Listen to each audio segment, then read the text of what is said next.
All right. First rule of this channel, we not talk about this channel. Second rule of this channel, this is not legal advice. So this is going to be the roll, don't roll grift for week 5 of fantasy football. And like all things, like a lot of news coming out in the last couple of days.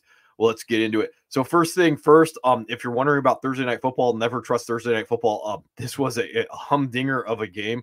You're looking at 3 tugs for Baker Mayfield, another 509 and 4 passing touchdowns for Kirk Cousins in this one. I'm going to break this stuff down, probably the stats on all this, either like Sunday or Monday to get into it. I did see that like Drake London was working the slot like 50% of the time. It's going to get real interesting on that, like 12 for 154 and 1 touchdown. So again, like I said, it's coming. And same thing with Darnell Mooney, 16 for 9, 105 and 2 touchdowns. Kyle Pitts, 7 for 8, like on 88. That's really interesting. And I'll look at more of the stuff on like Bijan and Algier later when it comes down to that. Was seeing a lot that the Buccaneers have been running a lot of 2 running backs with White and Bucky Irvings. I don't know how consistent that's going to be. And I also don't know how good that's going to be from a fantasy football perspective at this point. Young Ho misses a field goal late to ice it. And then the Falcons are able to drive down, kick a field goal right before the end of the game. And then Cordero Hodge scores a 45-yarder in overtime. That was, another pretty football play to look at, bad tackling.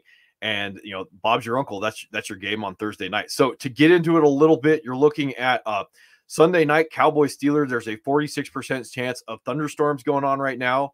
And then Colts and Jaguars, whatever is going to go on in that game, there's also going to be 63% chance of likely rain showers.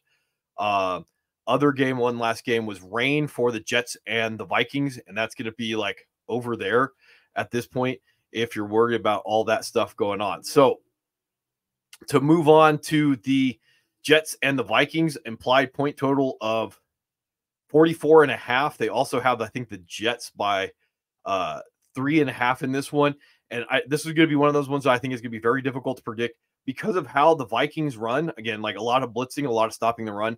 And the Jets defense, this could be a lower implied point total. So like outside of those guys that you got to be rolling out there, I probably wouldn't be rolling. I can also see like if you're in a deep enough league and you want to get a little cute rolling out like your Mike Evans or your Mike Williams or your Alan Lazard or something like that, I can kind of understand that too. If Brees is going to get it done, I imagine he's likely to get it done in the passing game, or Braylon Allen is going to fall in the end zone, on chance at that point.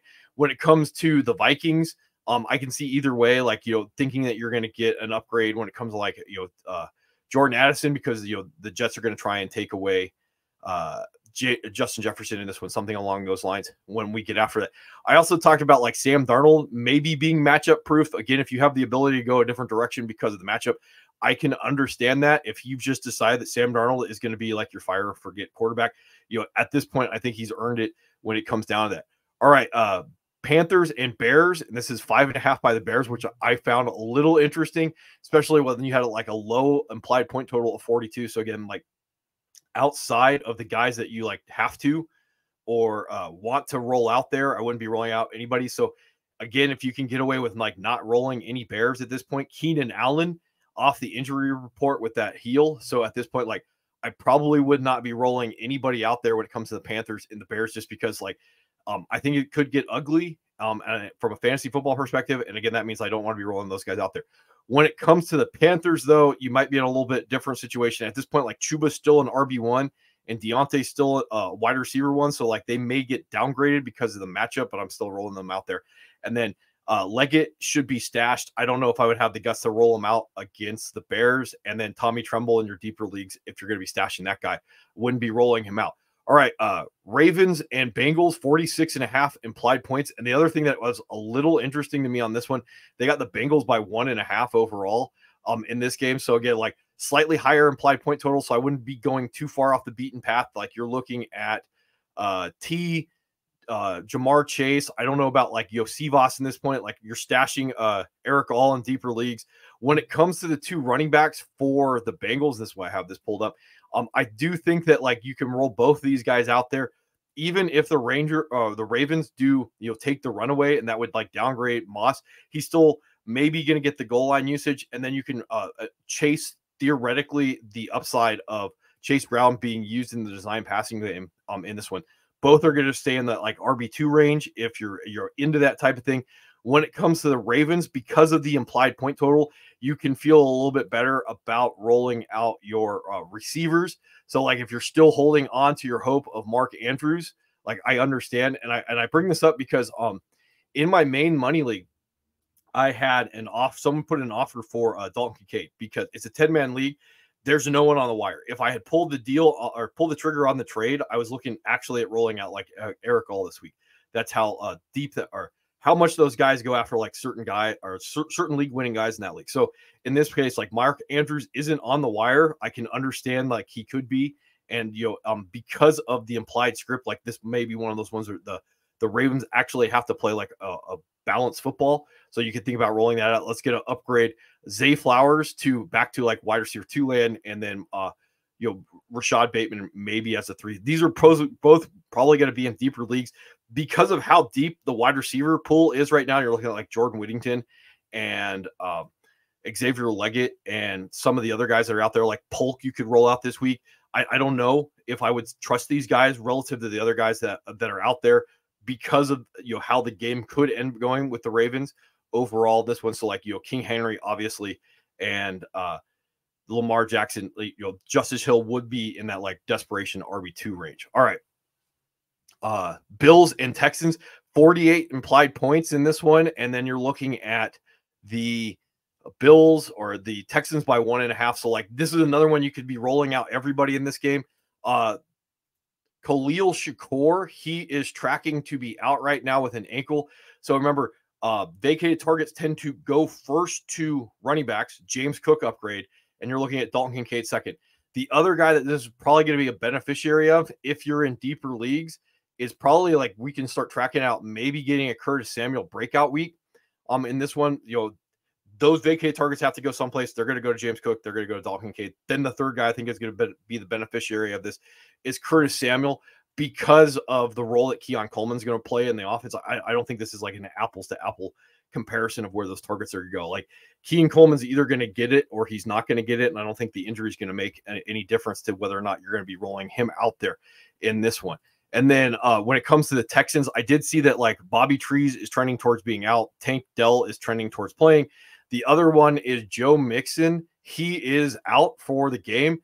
And, I would not be rolling out your Cam Akers shares, even if, Joe Mixon and Dameon Pierce were out. Right now, you're looking at Dameon Pierce being questionable.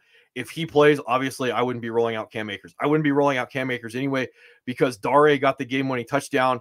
And then J.J. Taylor actually like ate into some of the red zone work last week. So again, I don't think that's a good roll out there when it comes down to all that stuff. Like obviously Nico's fine. Tank Dell's gonna or Stephon Diggs is gonna be like in that like low end wide receiver 2, high end wide receiver 3 because of the implied script that's going to be going on in this game.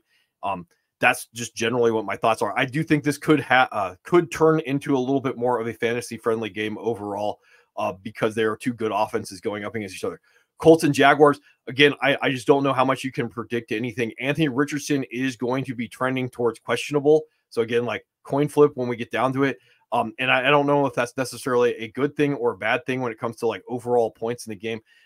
Would feel better about rolling out like your Michael Pittman shares, your Josh Downs shares, if he's available.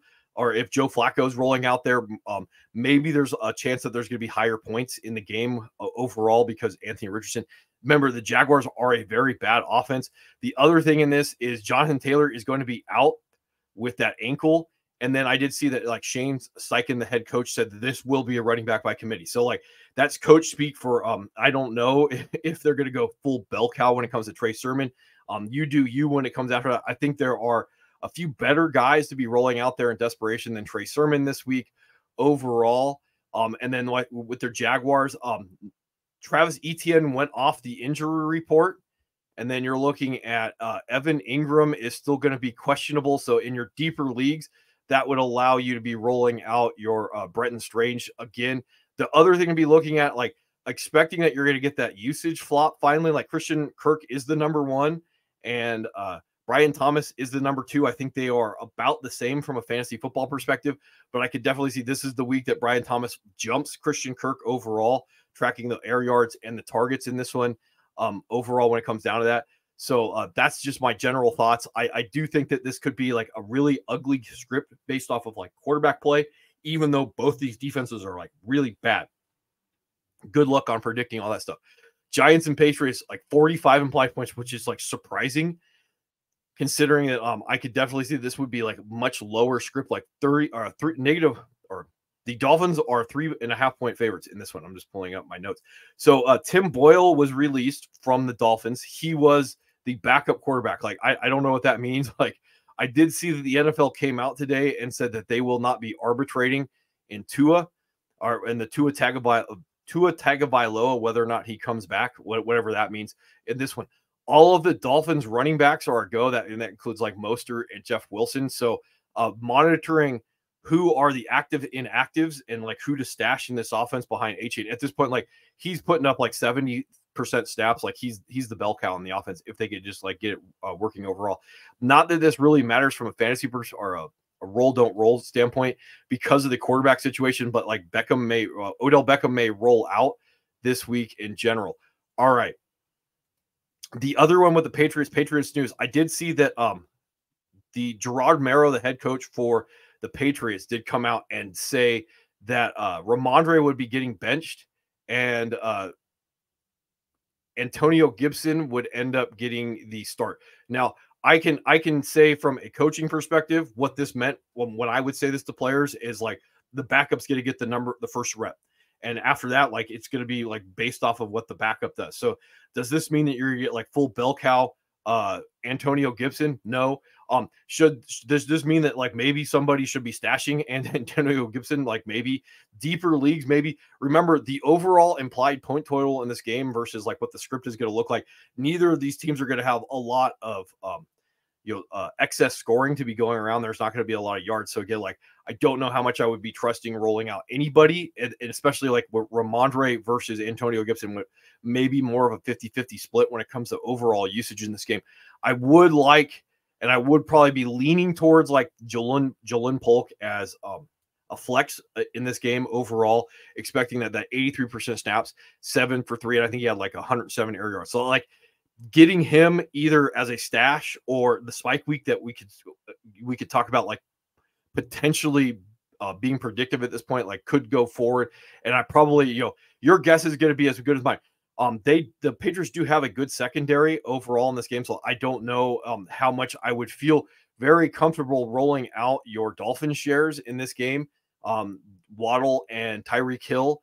Obviously, if you have like better ones, and I think like right now the wide receiver depth on most of your wires, outside of like really deep leagues, is going to be good enough that you could probably go different directions if you're scared enough that like you paid for Tyreek Hill, you paid for Jalen Waddle.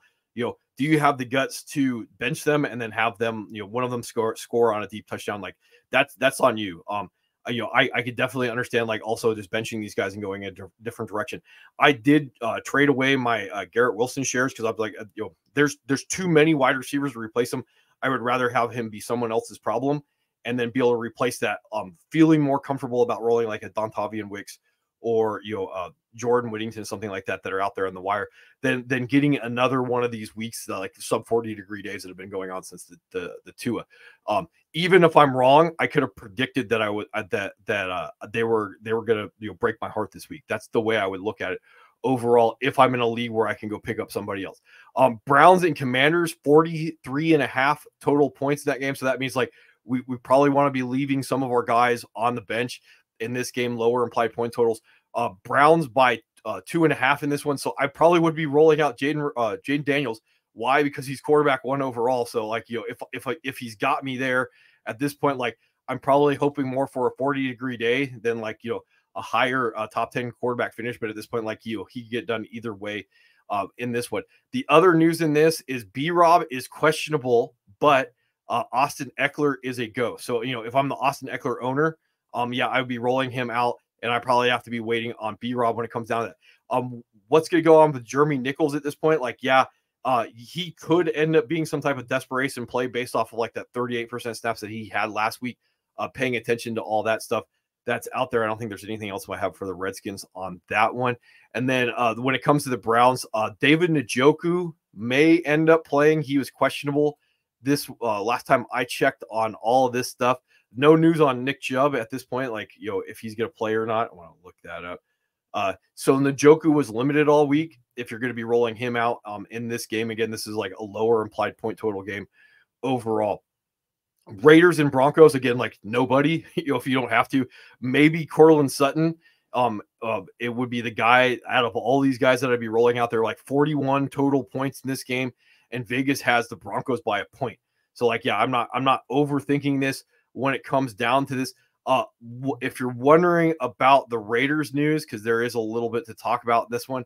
So Zamir White has been ruled out with a groin, and that would slightly upgrade Madison, but like the Broncos are one of the better run defenses right now in football. So like, I don't know what you're going to get. The other thing is, if you're in deeper leagues, like to be stashing your Dylan Labe, expecting that he's finally going to get something when it comes to the offense. So I don't know how comfortable I would feel rolling out Alexander Madison outside of like those desperation running back 2 type of situations or a block versus your point. I don't know if he's going to get the full backfield. And even if he gets the full backfield, it's not a very good matchup to begin with in a lower implied point total. Like you're definitely hoping that he can keep that insane efficiency high, or he just falls in the end zone with a red zone opportunity. And there was going to be like limited amounts of red zone opportunity in this one. Devontae Adams is still out. And then Michael Mayer is also going to be out with personal. So Devontae Adams, like, trade rumor / hamstring, he's going to be out. So yeah, in your deeper leagues, this is going to push like Trey Tucker and Jacoby Meyer into like, fantasy viability when it comes down to that. Again, like not a particularly good matchup. The other thing in this game, if you're wondering, like deeper leagues, you're looking at Troy Franklin is going to be a stash. I'm going to take off the Raiders. Troy Franklin is going to be a stash, like expecting that the snap share and the targets and the air yards may continue to go up. I probably wouldn't be rolling him out outside of that one when it comes down to that. All right. Cardinals and 49ers by 9.5 points. Like that they're just expecting this to go really badly.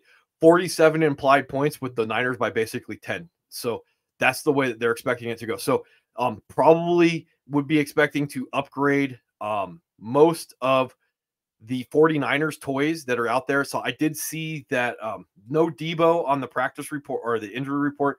Kittle's got ribs. Bring him up real quick. So Kittle's questionable with ribs. No Debo. Juice was full in this one. So like that's going to probably downgrade slightly Jordan Mason to like from full bell cow to just like volume-based RB2 if you're worried about that, or you're worried about how the offense is going to function in general. Vegas thinks that the 49ers are going to steamroll everybody. So that means like you're rolling out Debo, Ayuk. I still think that you could still get a chance of Jawan Jennings if you paid for him and you're in deeper leagues to be rolling him out there. When it comes to the Cardinals, because of the script, like, yeah, the pass catchers. So that would still move up Michael Wilson into the category of like that flex type range. I don't know if I would go any higher than that. It probably would also make you think about downgrading James Conner if he's not going to get receiving work and he's going to be like volume-based RB2 because of the script that Vegas is implying. Like I would maybe lean towards, I don't know if anybody's going to have the ability to be benching running back 14, but like that would be what Vegas is leaning towards when it comes down to that. Packers and Rams, 48.5 implied points.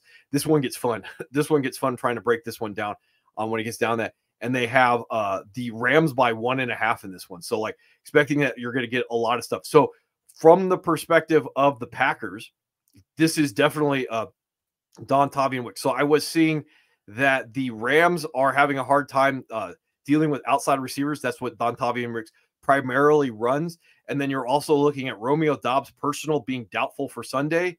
Christian Watson is doubtful. Like this is something we already kind of knew. So like probably would upgrade Melton in your deeper leagues as a wide receiver 3 dart throw at this point. Also would upgrade Tucker Kraft in this one to be going after that. But like this moves Dontavian Wicks probably from like wide receiver 3 land to like a solid half to start wide receiver 3 based off of the matchup and then the theoretical vacated targets that would be going on in this one. The other one we talk about like the Rams, I definitely would be rolling out your Jordan Whittington shares either as like a wide receiver 2 or like a flex, something along those ranges, like 97% snaps, 8 for 6 for 62 in this game. All right. Moving on, Giants and Seahawks, more fun stuff to be talking about in this one. So Tyrone Tracy, he's the belle of the ball right now. Malik Neighbors, he's going to go out. Vacated targets go first to running backs. Wan'Dale Robinson, if you picked him up, this may be not the week to be rolling him out there. Again, he was the beneficiary of those the ridiculous uses to Neighbors. Like everything's going to Neighbors, and when it's not going to Neighbors, it's going to go to Wan'Dale. So like I don't know if I would necessarily go like, hey, I want to be rolling out the number one in a bad offense when now they could all focus on taking away Wan'Dale Robinson. Now, do I think he's necessarily a bad role? No, I just think he's downgraded from like what I could see being a wide receiver 2 to more of like a flex wide receiver 3. But because of those vacated targets, like the guy with Devin Singletary being listed as doubtful at this point, like Tyrone Tracy, like this gets really interesting. Now, generally speaking, bad offense. So you're not necessarily tracking on touchdowns or gravy rushing yards. What you're generally going to be looking at with Tyrone Tracy is getting the vacated opportunities going to him from Neighbors being knocked out of the game. So that's why I would probably upgrade him into very solid like RB2 range if I have the ability to do that overall. And then when it comes to the Seahawks, like I'm just rolling out my normal guys when it comes down to that. And they have the Seahawks by, where are they at? Seahawks by 3.5, which is actually like a lot closer than I thought they would have in the game. So like DK is probably definitely a role. I don't know if I would trust JSN or Lockett at this point. Like Kenneth Walker, obviously you're rolling him out in this one. All right. Cowboys and Steelers, 43 points. That's a little on the lower side, which is a little surprising, all things considered. And they have the Cowboys by 1.5. Again, I also find that a little surprising in this one. So like Brandon Cooks, the news is that he had he has a knee infection. Go to the Cowboys. So I would not be rolling out to bring up this Jalen Tolbert right now is not the time. Like the knee infection that Brandon Cooks has is probably going to last a little bit of while. I was listening to like one of the fantasy guys, fantasy doctors talking about this.